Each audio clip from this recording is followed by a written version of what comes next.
Yan po at tapos na po ang unang testigo na ang pangalan sa NBI expert. Ewan ko, expert talaga eh.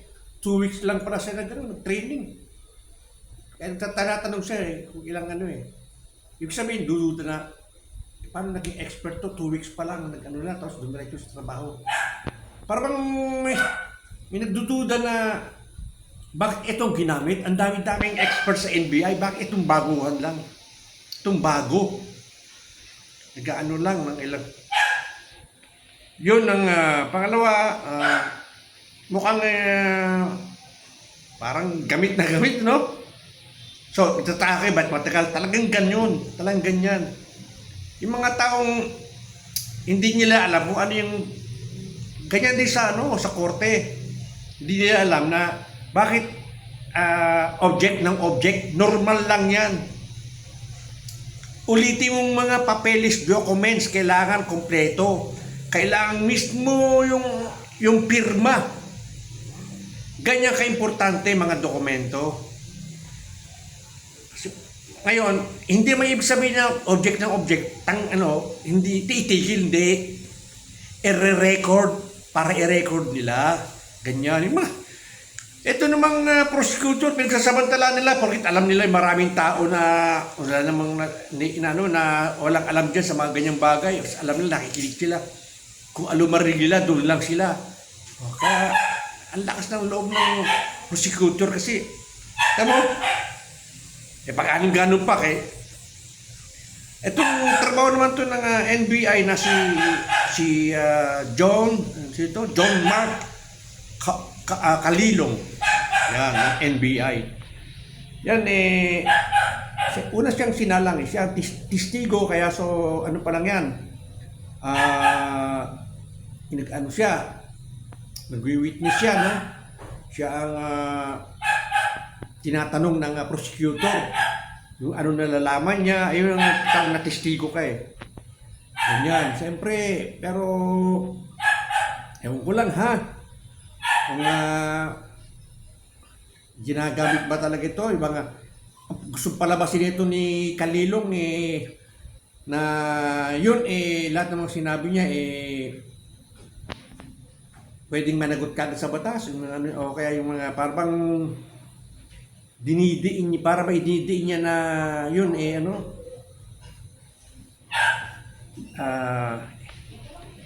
illegal lahat ng mga ulitin mo designated survivor. Designated survivor. Pati yun. Binibigyan niya ba ng tawag na motibo, ng masamang motibo yun, motibo, na bibigyan niya ng maling maling para kaagad sa kanya yun mali na, gano'n, no? Nakalimutan sabihin ko, tulad ng nung sinabi niya na ang pumatay, inutos ni Sara Duterte na patayin ng presidente. Ididiin niya na yun, nalimutan ko na ito yun, basta ganun, no? Para bang gusto yung palabasin na yun ay totoo, yun ay mali na. Pwede na siyang makumbik, ganun ba? Pa lang yun, ha? Hindi ko sinasabing siya si Kalilong, ha? Para bang siya lang, ginagamit lang naman siya ng testigo. Sabi niya lang kung ano nalalaman niya. Pero bukas, hindi ko naman na babalik yan kasi bukas isasalang na siya sa defense. Ito dito kayo magkakaalaman sa depensa. Cross-examination siya ngayon. Talagang kung piniga siya kanina para idikdik niya si Sara Duterte, kabaliktara naman dito sa defense. Defense naman, didikdikin siya. Pati kredibilidad niya, kung totoo ba. Kailan ka nag-aral?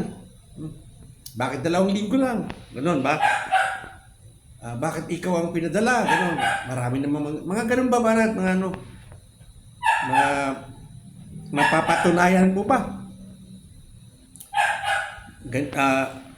Ang ano mo, ano ang pananaw mo diyan? Na ibig mo sabihin na pinakita mong video. Yan ba sa pananaw mo ba mananagot na si Sara Duterte? Dahil hindi naman talaga siya nagbanta. Si Sara Duterte ang binantaan ng grupo na sinabi ni Maui. Binantaan siya. May nagbabanta sa kanya, may nagbabalak ng ang binayaran ba ng administration, gano'n. Sinabi niya lang na huwag kayong mag-alala. Pag ako namatay, ay mga putang ina ninyo. Ang dali-dali naman niya, pinahirapan yung sarili niyo. Hindi mo naintindihan. Kung ako mapatay nila Bangag, Marcos. Pero una nga siyang binantaan, hindi siya nagbanta kagad. Una siyang binantaan. Sinabihan niya lang, kung may mangyayari sa akin, may papatay na rin sa kanila. Ngayon, buhay pa si Sara. Ano? Hindi mo patay pa si Sara. Tapos, ang dami niyong minasama, tapos dinagdagan niyo ng palabok. Yung ba yun? Yung sinabi ng putol sa leeg, tsaka itapon yung anak sa Yun, yung mga saltang galit lang yun. Tangina, mga tao nga, yung mga dilawang nga, tsaka pinklawan unang-una nagsabi niyan hukayin ang bangkay ng Marcos. Dahil galit na galit nga, dahil pinalibing ni Duterte. Pinalibing ni Duterte yun ng Marcos kaya nung pinalibing, galit na galit ngayon kay Duterte. Ngayon sabi nila, hukayin ang bangkay ni Marcos. Ano pa siya, meron pa silang isa stage, parang rally na may kantahan, gano'n. Yun nangyari. Hindi man nanganggulo, lahat siya sabi, hukayin ba? Hinukay ba? Hinukay ba? Hinukay? Ibang salita lang.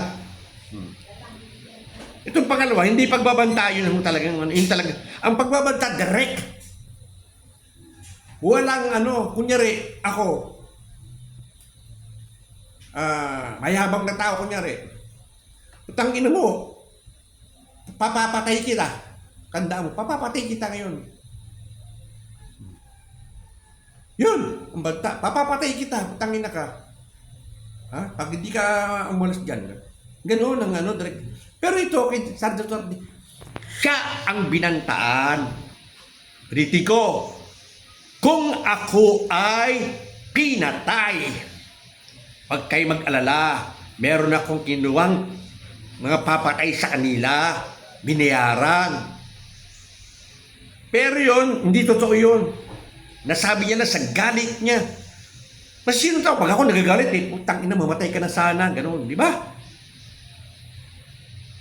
Ganon, kasi galit ka galit. Ganon, dadala na ng galit.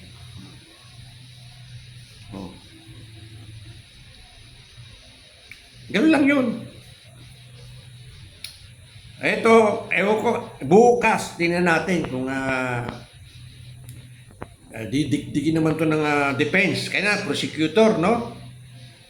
Medyo tinutulungan pa sa kaunti na sabihin niya na lahat sabi niya, kasi testigo. Yes. Meron akong yan. Meron akong video. Pero sama ginawa. Ito sa Facebook. Nagpamahit ako hindi sa kanya. Ibig sabihin bumabase rin siya. Pero, ang naman sa kanya, yung expert daw siya. Inaano lang naman daw, ipinapakitang para lang tunay ba yung video na yun. Dali-dali, lulukoyin yung ninang yung panot. Kaya gusto nyo siya dinala dyan para ilubog, para idikdik yung pinatay. Papatayin si Marcos. Yun ididikdik. Yung mga sinatawag na investigation ng NBI. Pati yung bandang uli, yung designated survivor, bigyan din ng mahalang ng masamang kahulugan yan. Yun pala, masamang kahulugan. Bibigyan ba yun ng masamang kahulugan, mga ganon? At saka yung mga tapos sa masamang kahulugan. Pero hindi naman. Galit lang eh. Ito nga putang na si Claire Caso kay minumura sa kanan eh. Kung basusin niya rin si Sara Duterte, yung vice president natin. Siya sabihin niya pa ng Chucky. Yung Chucky, yung pala kabaligtaran, sa kanya pala pumutok yung Chucky. Yung Chucky may panaksak ng mga ganon. Pinagkumpara namin yung mukha. Yung mukha niya laki, may filter lang yan eh. Si Claire Castro, filter lang yan. Yun, namura rin siya. Yun, bukas abangan natin. So, hanggang dito lang ako at ayun lang naman ang aking opinion sa nangyari kanina. Kanya-kanya opinion lang naman yan. Sige po at maraming salamat po.